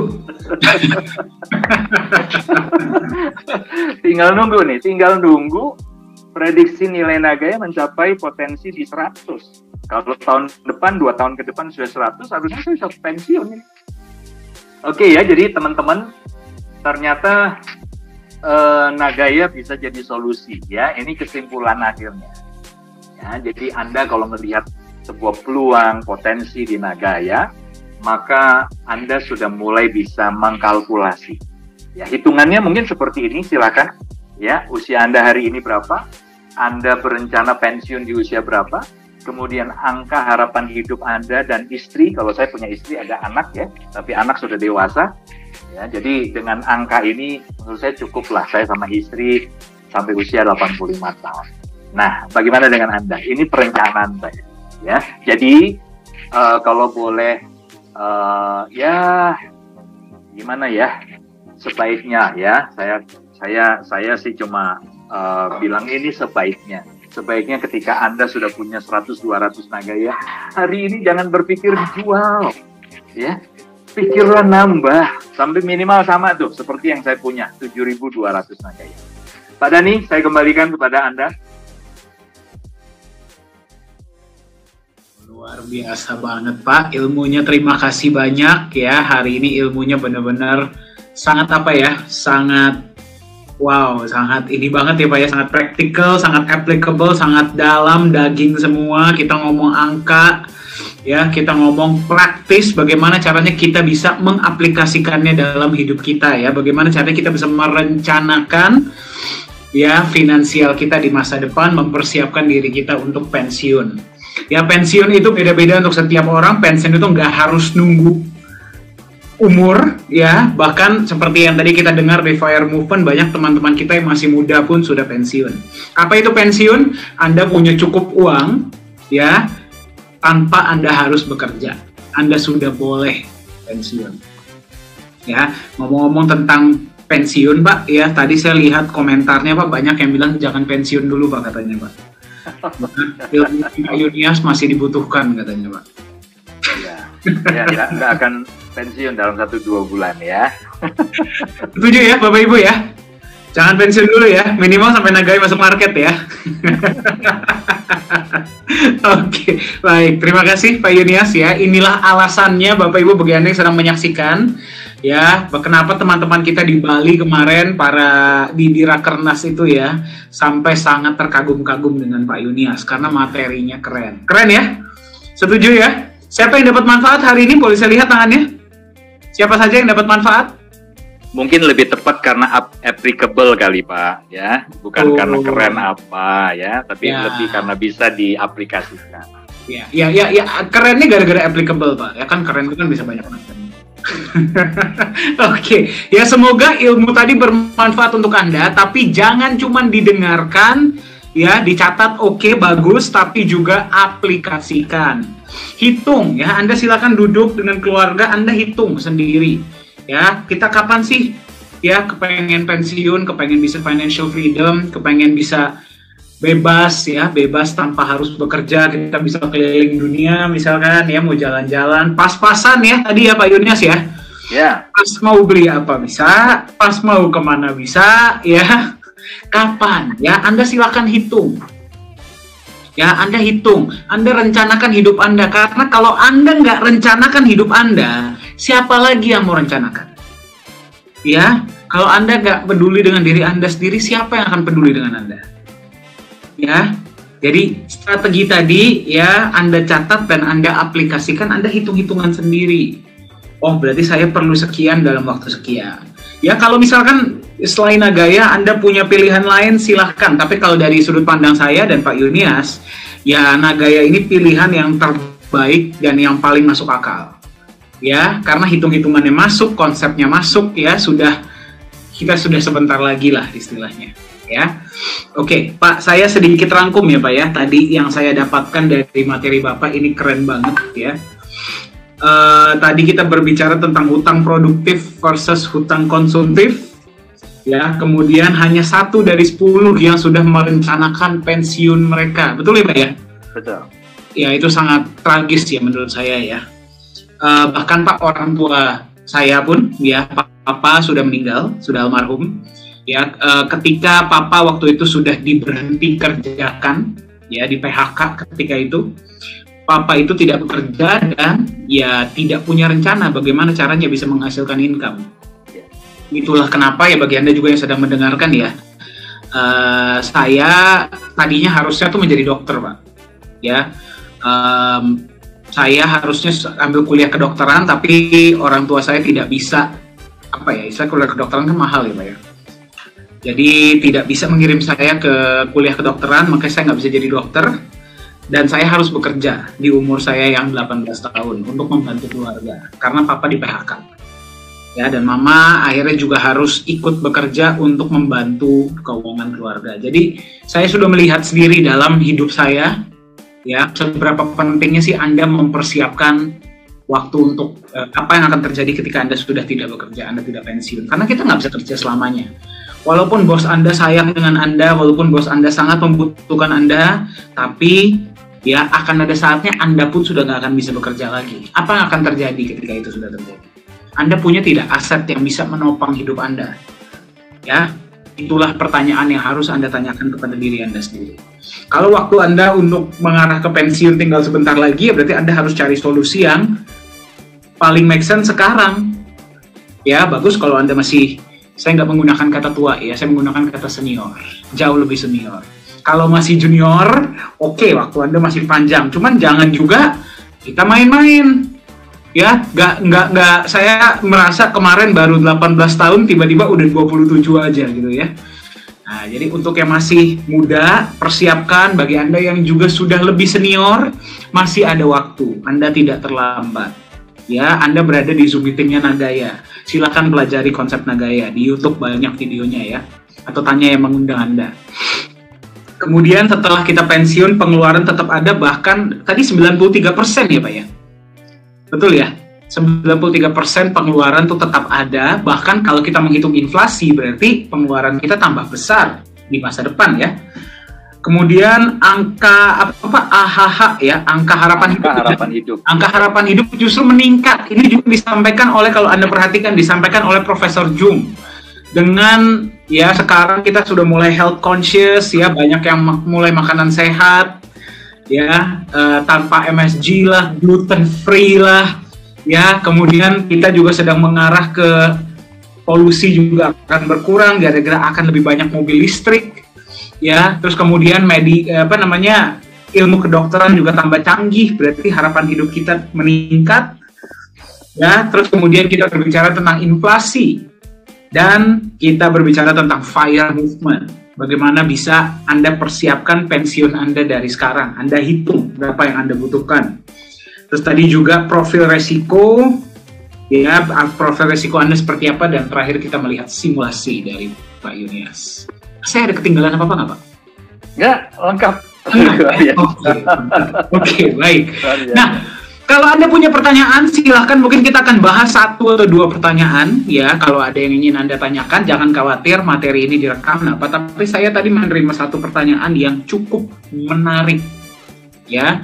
Dan menurut saya pertanyaan ini satu saja sepertinya sudah bisa memakan waktu yang cukup lama, ya. Oke. Seperti ini, ya. Pak, bagaimana caranya kita bisa fokus jangka panjang kalau kita sendiri hari ini masih punya kebutuhan? Itulah kenapa beberapa teman-teman saya, ketika saya perkenalkan Nagaya, mereka masih lebih fokus kepada trading dan teman-temannya. Gimana Pak jawabnya, Pak? Oke, ya. Jadi kalau kita ambil model FIRE movement, ya ini kan sebuah komunitas ya, yang memang menyiapkan pensiun, bercita-cita untuk mandiri finansial ya. Mereka menetapkan sebuah gaya hidup di level tertentu, ya. Mereka mewujudkan itu dengan 2 cara kan. Yang pertama dengan mereka memangkas semua pengeluaran-pengeluaran mereka. Mereka mempertahankan pengeluaran tetap rendah, kecuali kalau ada dana darurat, kebutuhan darurat. Mau tidak mau, kalau belum ada dana darurat, ya sudah. Berarti ada bulan-bulan tertentu mereka nggak bisa potong itu penghasilan mereka, ya. Tetapi selama rencana mereka tetap berjalan dengan baik-baik saja, maka dari penghasilan mereka berkomitmen dan disiplin. Ya, kalau kita pakai rumusnya Lee Ka-shing, konglomerat Hong Kong, itu kan 25% dia sarankan dari penghasilan. Ya, jadi kalau Anda penghasilan di 10 juta, maka 2,5 juta itu wajib masuk investasi, ditabung atau diinvestasikan. Ya, nah pilihan investasinya silakan Anda pilih sesuai dengan profil resiko Anda masing-masing. Ya, jadi itu yang pertama. Mau tidak mau harus berkomitmen. Istilahnya ikat pinggang ya. Jadi tidak boleh punya keinginan-keinginan yang macam-macam dulu lah. Tunda kesenangan. Ya, kalau di kitab suci ya, di kitab suci saya itu ada ayat yang mengatakan, Nats yang mengatakan kalau nafsu makannya terlalu besar, taruh pisau di leher. Nah, taruh. Jadi harus punya pengendalian diri, begitu. Ya, supaya kita tidak mengeluarkan dana ekstra yang tidak perlu. Ya. Nah, itu yang pertama. Yang kedua, mau tidak mau ya harus mencari penghasilan ekstra. Nah, peluangnya kalau di Nagaya, Anda jadilah community builder. Ya, cukup banyak kok testimoni dari teman-teman ya. Selama 1 tahun mereka berjuang ya mereka juga masih punya pekerjaan yang tidak mereka lepas, tapi sementara mereka juga meluangkan waktu, ya di luar jam-jam sibuk kerja mereka masih berbagi informasi tentang Nagaya, ya berbagi saja, ya tidak perlu terbebani dengan harus jualan. Ya, Anda informasi yang benar saja, orang jadi timbul trust, timbul kepercayaan, keyakinan, mereka pasti beli. Nah, setelah itu Anda terima kan referral, ya, Anda terima komisi. Nah, jadi teman-teman cukup banyak kalau kita mau undang mereka testimoni ya, Pak Dani ya. Ya. Banyak loh, penghasilannya juga bukan recehan loh, Bapak Ibu. Karena referralnya kan dalam bentuk US dollar kan. Ya. Tinggal bagaimana seberapa efektif Anda atur waktu dan ketemulah dengan orang-orang yang tepat. Nah, itu kata kuncinya. Kalau Anda bisa ketemu orang-orang tepat, ya, maka mereka mungkin akan beli dalam jumlah yang cukup besar. Referralnya 5% dari US dollar yang dia belikan Nagaya, cukup besar. Ya. Nah, itu bisa menambah income Anda untuk nanti disisihkan untuk investasi. Ya. Nah, jadi omong-omong soal menemukan orang yang tepat, kalau Anda baru cerita di 1-2 orang dan berharap langsung ketemu orang tepat, ya sampai kapanpun Anda tidak akan pernah benar-benar berjumpa dengan orang tepat. Ya, tapi kalau Anda berkomitmen minimal sehari mesti cerita 10 orang tentang Nagaya, ya yakinlah kalau 10 orang setiap hari, ya itu komitmen Anda. Anda ketemu dengan orang pertama cerita Nagaya tanpa beban ya, tanpa target harus jualan. Cerita aja. Pemahaman Anda, pengetahuan Anda semakin meningkat, cara Anda menjelaskan semakin efisien, semakin efektif, ya orang juga semakin bisa menemukan sisi-sisi aura positif Anda, keyakinan Anda nular, ya. Kalau setiap hari 10, hitung aja tuh, 1 bulan sudah berapa orang Anda ketemu. Maka, masa sih nggak ada 1%, 2% dari mereka yang dikategorikan sebagai orang tepat? Tapi sekali lagi ya, kalau Anda sudah Senin Kemis ceritanya, itu pun cuma dengan 1-2 orang saja, maka sulit untuk Anda bisa mewujudkan mimpi-mimpi Anda. Ya, jadi yang kedua, saran saya, mari cari penghasilan ekstra. Ya, apapun itu. Sebagai contohnya tadi, berpartisipasi sebagai community builder. Mungkin itu ya, Pak Dani. Oke, terima kasih Pak ya. Jawaban yang sangat komprehensif. Mungkin kalau boleh saya tambahkan ya Pak ya, ini ada beberapa statement yang sebenarnya saya dapat dari Profesor Jung ya ketika kita lagi meeting. Jadi seperti ini, kalau kita bertemu teman kita dan itu tidak ada salahnya ya, trading itu tidak ada salahnya. Ya, cuman saya biasa kalau saya bertemu dengan mereka, saya menyampaikan yang saya disampaikan oleh Profesor Jung. Yang pertama beliau bilang seperti ini, dan ini juga yang orang tua saya pernah bilang kepada saya ya. Dia bilang seperti ini Pak, kalau misalkan kita mau uang hari ini, kita kerja Pak, bukan investasi. Ya, kalau kita mau uang untuk masa depan, kita investasi bukan kerja. Ya, menurut saya itu cukup menarik Pak. Gara-gara kalau misalkan kita seperti ini loh, kita kerja, misalkan kita jualan, apapun yang kita jual, ya, atau apapun yang kita sharing kepada orang lain. Ya, kita kerja, kita jualan, kita dapat uang. Simple, ya, transaksi jual beli. Kita memberikan sesuatu yang bermanfaat bagi orang lain, kita dapat uang. Uang itu kita gunakan buat makan, kita gunakan buat kebutuhan kita sehari-hari. Ya, memang tantangannya di sini adalah kita mengurangi kebutuhan tersebut agar kita ketika kita bekerja kita bisa kesampingkan uang tersebut untuk kita belikan sesuatu yang kita tutup mata lah, sesuatu yang bagus agar 5-10 tahun bisa memberikan kita benefit agar kita nggak perlu kerja terus. Ya, jadi kalau saya diajarkan sih ya Pak ya, kalau saya butuhnya uang hari ini, ya saya kerja, gitu. Ya. Saya nggak investasi. Saya kerja yang bagus, apapun itu ya. Kerja itu bukan berarti harus kerja di perusahaan ya, bukan loh. Kerja itu berarti Anda melakukan transaksi. Anda jual sesuatu, Anda dapat uang. Ya kalau misalkan Anda bekerja di perusahaan kan sebenarnya Anda menjual juga. Anda menjual apa? Menjual waktu Anda kan? Menjual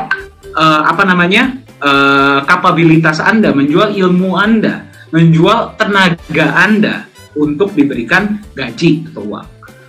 Ya. Nah, jadi apapun yang ingin Anda kerjakan, kalau memang yang Anda butuhnya uang hari ini, Anda kerja. Ya, tapi tantangannya adalah dari kerja tersebut kita kesampingkan seberapa persen berapa persen penghasilan kita untuk kita investasikan.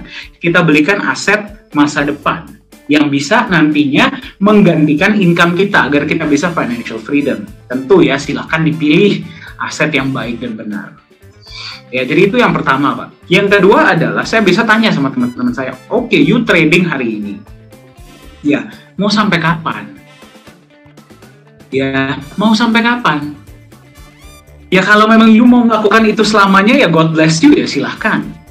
Ya, tapi kan nggak mungkin mau trading selamanya dong. Pasti akan ada suatu saat di mana you mau lepas dan you mau bisa melakukan apapun yang ingin Anda lakukan gitu loh. Iya nggak sih? Nah, kalau memang yang Anda inginkan adalah kebebasan, freedom, ya berarti Anda harus punya aset yang menghasilkan untuk Anda tanpa Anda harus di sana. Ya, sekali lagi trading tidak ada salahnya. Tidak ada salahnya. Trading itu ya sebenarnya jual beli. Tuh nggak sih? Trading itu sebenarnya jual beli, sama aja Anda kerja sebenarnya. Cuman mereka tidak menyadari bahwa sebenarnya mereka tuh kalau kita ngomong cash flow quadrant, ya trading itu ada di kuadran 2, self-employed, belum business owner loh. Ya, kalau kita mau jam ke kuadran kanan sebagai business owner atau investor, ya Anda harus investasi. Ya, tapi Anda juga harus menyadari nggak ada investasi jangka panjang bisa memberikan hasil besar dalam waktu yang cepat. Impossible. Ya, itu ya yang Pak Yohanes selalu ceritakan, waktu, resiko, dan profit. Kalau Anda mau yang profit besar, resiko kecil, ya pasti waktunya lama. Itulah yang dilakukan oleh Warren Buffett. Nah, jadi saya selalu bilang sama teman-teman saya, Pak, ya, yang masih trading adalah nggak ada salahnya you trading. Apalagi kalau memang Anda bagus di dalam trading ya kesampingkan sejumlah uang ya untuk investasi aset jangka panjang. Ya, investasikan kepada aset yang suatu saat itu akan memberikan Anda cash flow atau jumlah uang yang cukup agar Anda tidak perlu trading lagi atau bekerja lagi. Nah, juga Pak, statement dari Warren Buffett, mayoritas orang-orang di luar sana ketika dapat uang, mereka gunakan dulu baru kebutuhan, baru sisanya mereka tabung, Pak. Ya, tabung, yaitu maksudnya tabung itu untuk investasi. Ya, yang 1% mereka simpen, kesampingkan untuk investasi dulu, nabung dulu, baru sisanya mereka pakai buat kebutuhan. Itu kembali ke prioritas sebenarnya, kembali ke kita masing-masing, apakah kita bisa melakukan itu? Bukan apakah bisa ya, apakah kita mau melakukan itu? Betul nggak, Pak? Betul sekali. Ya, betul sekali, Pak Dan. Ya, jadi ya kembali ya, tidak ada salahnya. Trading itu tidak ada salahnya karena trading itu jual beli sebenarnya. Iya kan? Ya cuman ya kita harus bertanya kepada diri kita sendiri, kita mau trading sampai kapan? Iya nggak sih? Mau sampai kapan? Dan juga ya kalau Anda melihat value di Nagaya dan Anda mau menggunakan kesempatan ini di Nagaya, ya Anda boleh gunakan peluang community builder. Toh itu kita siapkan buat Anda kok. Toh budgetnya ada, Anda nggak pakai, Anda pakai, itu budget masih ada. Anda kalau nggak pakai akan dipakai oleh orang lain. Gitu loh. Ya, jadi pilihan ada di tangan kita masing-masing. Ya, Pak Dani. Yes, Pak. Saya ingat, Pak. Ya. Ini Pak? sudah pernah sebenarnya saya ceritakan ya di beberapa waktu yang lalu. Tapi malam ini saya ingat setelah Pak Dani bicara tentang trading ya. Jadi kalau dulu ini saya ingat pesan dari opa dan oma saya. Opa lah ya. Jadi dari opa ini saya belajar bagaimana pentingnya kita menyisihkan dari hasil trading kita, dagang kita. Ya, jadi kalau opa saya ini kan dia dari pagi bangun itu sudah di meja di tokonya, ya dia atur karyawannya, ya ini toko bangunan Pak. Ya, jadi setiap hari pasti di meja itu, ya dia terima order, transaksi dan sebagainya. Ada karyawan yang bantu dia, ya. Nah itu dia lakukan dari muda sampai dia tua, ya sampai akhirnya diteruskan oleh paman saya.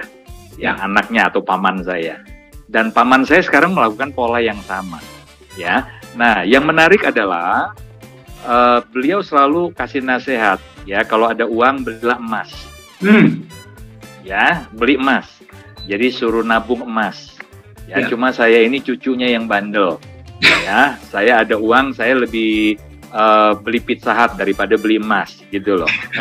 Sangat konsumtif saya, ya. Nah, tapi opa saya sebenarnya mengajarkan begitu. Jadi saya lihat paman saya, dia punya tanah di mana-mana, Pak. Ya, dia punya emas, ya, tabungan, dan ada banyak investasi, ya. Nah, kebalikan dengan orang zaman sekarang, Pak Dani, ya, kebanyakan hari ini justru jual aset untuk tanda kutip dagang, ya. Banget tuh, Pak. Celakanya dagang yang dimaksud ini adalah platform trading yang menjanjikan keuntungan 1% per hari itu. Aduh. Yang ujung-ujungnya scam. Bayangin, udah punya aset, Pak. Udah punya aset. Kalau dulu opa saya bilang dagang, nabung, beli aset. Ya, entah tanah, entah emas, ya, dan investasi yang lain. Kalau sekarang kebalik, Pak. Ya, sudah ada rumah, sudah ada tanah, sudah ada emas, dijual semua masuk platform trading. Ya, jadi kalau kategori ini menurut saya sih bukan karena dia paham, ya Pak, bukan karena paham trading, tapi lebih karena ikut tren, dan ujung-ujungnya trennya ini menjerumuskan. Ya, jadi kalau yang tadi Pak Dani sampaikan itu adalah jika kita memang paham, ya, selama Anda memang menguasai ilmu trading dalam konteks apapun, ya, bukan cuma trading forex, ya, tapi juga trading dalam arti perdagangan secara konvensional. Anda menguasai, lakukan. Tapi celakanya hari ini banyak orang tradingnya itu titip modal, Pak. Aduh. Ya, dengan titip modal, ya, itu tadi modalnya dari mana? Asetnya dia jual. Nah, ini hal yang kita harus kembalikan. Ya, jadi di Nagaya ini, teman-teman, Bapak Ibu, kami mengajak, ayo kita kembali yuk. Ternyata apa yang diajarkan kakek nenek kita, orang tua kita, itulah fundamental dari yang namanya dagang. Dagang, dapat income, sisihkan, investasikan. Supaya nanti kita punya aset, biarlah aset ini jadi sumber passive income kita ketika kita pensiun. Ya, betul sekali, Pak. Betul sekali, ya. Jadi kita kembalikan ke asalnya, ke seperti awal kita bekerja, hasilnya kita investasikan untuk beli aset. Jangan aset pun kita punya kita jual untuk dagang. Aduh, ya, kalau Anda paham dengan dagang yang Anda lakukan, ya, dengan bisnis tersebut atau dagang tersebut, ya silahkan. Ya, silahkan. Tapi kalau Anda nggak paham hanya gara-gara ikut-ikutan, ya mendingan jangan deh. Ya, sayangi uang Anda. Ya, sayangi hasil kerja keras Anda. Ya, dan juga kemarin, Pak, saya sempat diundang di voice chat, ya, salah satu grup sangat luar biasa, grupnya Pak Benny. Terima kasih, Pak, ya, atas kesempatannya.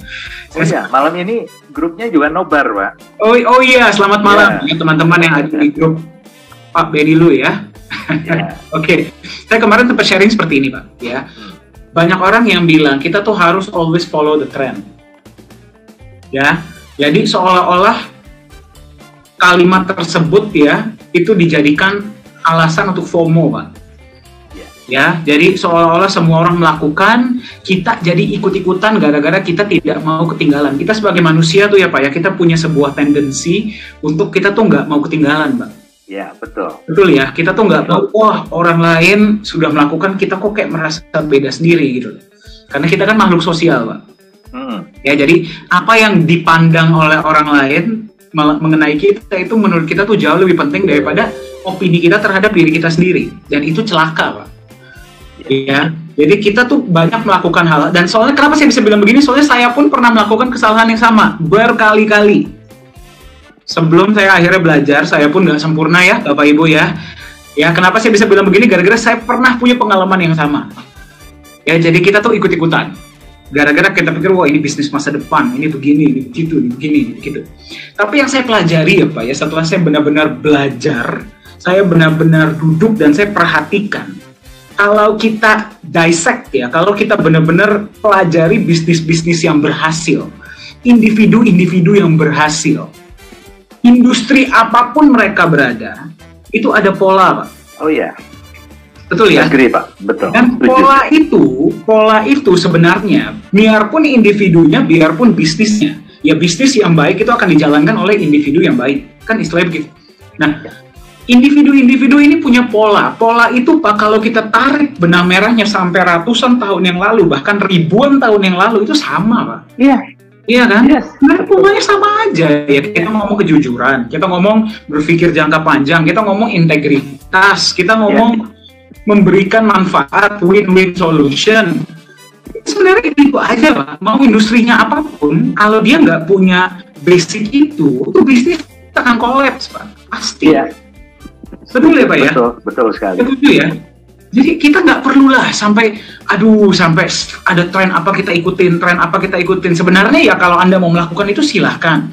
Ya, tapi Anda alokasikan dari misalkan dana yang Anda gunakan untuk investasi ya Anda alokasikan mungkin 5%. Kayak contohnya ada satu orang ya Pak ya, di Amerika dia itu bilioner.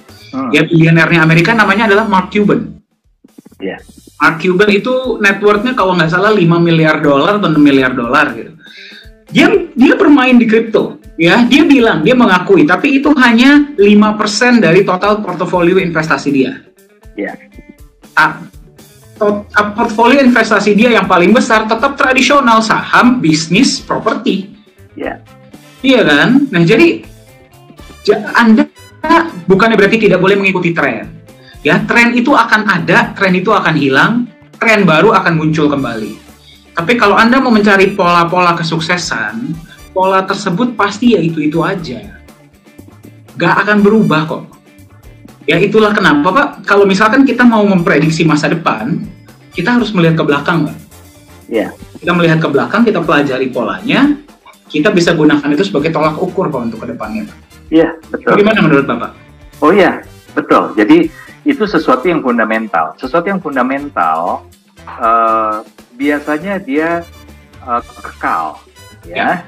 Jadi semua perubahan-perubahan karena teknologi juga semakin maju, ya, dan tentunya ada penemuan-penemuan yang lebih mutakhir, ya. Itu hanya casing. Ya. Tapi kalau kita bicara yang mendasari, kita bicara lah di dunia kerja yang dibutuhkan apa? Yang di dunia kerja selain etos kerja, integritas. Ya. Betul ya, kalau kita nggak punya etos kerja, kita nggak punya etos integritas, satu hari pasti akan tersingkir juga.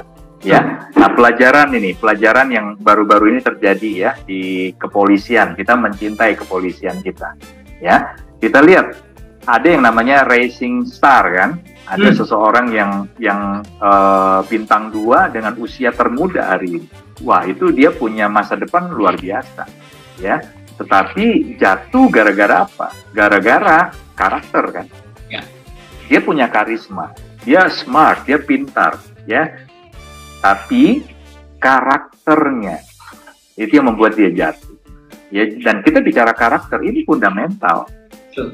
Nggak bisa gara-gara kita sekarang di industri cryptocurrency udah kita bilang yang penting performa, yang penting teknologi. Yang penting teknologi gitu.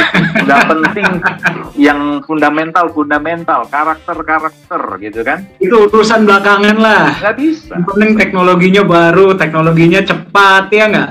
Ada waktu di mana yang cuma jualan itu tadi Pak, teknologinya, citranya, performanya, karismanya.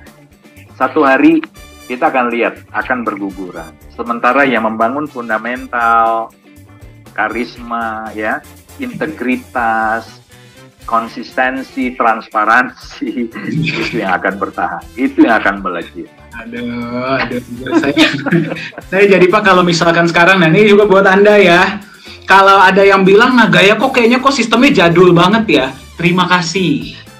Kita harus bilang terima kasih sama mereka. Kenapa? Gara-gara Nagaya ini dibangun atas fondasi perusahaan-perusahaan dan nilai-nilai yang sudah terbukti berhasil. Yes. Ya dong. Betul nggak? Anda lebih pilih ya rumah Anda misalkan mau bangun rumah nih, dibangun fondasinya dengan menggunakan ya memang sesuatu yang sudah terbukti berhasil ya, dengan arsitek dan apa namanya mandornya ya, yang memang sudah biasa bangun rumah-rumah besar, atau Anda menggunakan arsitek dan mandor yang belum pernah bangun rumah sebelumnya. Ya, terserah Anda. Saya sih ya lebih pilih bayar lebih mahal dikit. Rumah saya jadinya agak lama dikit, Pak, tapi minimal saya kalau tidur tuh nyenyak, Pak, tenang, Pak. Iya, betul Pak Dani. Kalau kita bilang arsitek ya, rumah dibangun, Pak. Ya toh, sebenarnya biaya terbesar dan waktu terbesar itu kan bangun fondasi, Pak. Betul. Betul kan? Jadi kalau kita bangun fondasi, nggak ada ceritanya. Fondasi itu dibangun dengan dengan memperhatikan faktor estetikanya, apa itu nggak ada. Itu kan bukan sesuatu yang mau ditonjolkan, Pak. Ya. Tapi waktu dan biaya, ya bisa dikatakan 60-70% habis untuk itu. Apalagi kalau bangunannya bangunan pencakar langit, ya, katakan aja 30 lantai, 60 lantai. Itu sudah 60%-70% biaya untuk itu, Pak. Nah, baru sisanya, Pak, ya, dibangun ke atas, itu boleh, semegah mungkin boleh, tapi itu hanya 30%, maksimal 40% dari cost, dari waktu. Nah, sama, di Nagaya juga, hari ini mungkin terkesan kita ini konvensional, kita lambat, ya, kita ini, dibilang old fashion lah, tapi jangan salah, ada waktu di mana sisa waktu 30%, 40% terakhir. Nah, semua hal yang mutakhir, semua hal yang akan memunculkan potensi sesungguhnya Nagaya, itu baru kita akan munculkan, kita bangun, kita tunjukkan. Bukan begitu, Pak Dani? Betul sekali, Pak. Betul, Pak. Jadi kalau misalkan sekarang ya, bagi Anda yang sedang menyaksikan, tanya lebih baik mau yang baru, yang new, yang latest teknologi, atau mau yang jadul. Anda tanya balik, kamu pengen punya pohon jati atau pohon toge? Kalau saya pengen punyanya pohon jati gitu loh.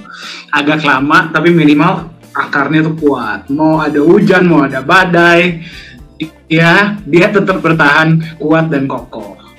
Ya, kita nggak usah ngomongin yang lain ya, Pak ya. Oke, baik. Pak, pembahasan hari ini keren banget, Pak. Ya, kita belajar banyak banget dari Pak Yunias. Terima kasih banyak. Sama-sama ya. Dari Pak Dani juga malam hari ini banyak insight yang luar biasa juga. Thank you. Saya hari ini nonton, Pak. Ya, saya sama seperti teman-teman kita yang sedang menyaksikan ya. Nah, jadi bagaimana teman-teman? Sesi hari ini bermanfaat? Coba saya mau lihat jempolnya. Siapa yang bilang sesi hari ini bermanfaat? Siapa saja? Oke, kalau semua bilang bermanfaat, sepertinya berarti kita mesti buat sesi seperti ini lebih sering nih, Pak. Gitu ya. Ya, setuju ya? Saya nggak bilang sesi ini loh ya, saya bilang sesi seperti ini. Ya, berarti nanti materinya baru akan lebih insightful, lebih informatif ya, karena kita mau Anda menjadi holder yang cerdas.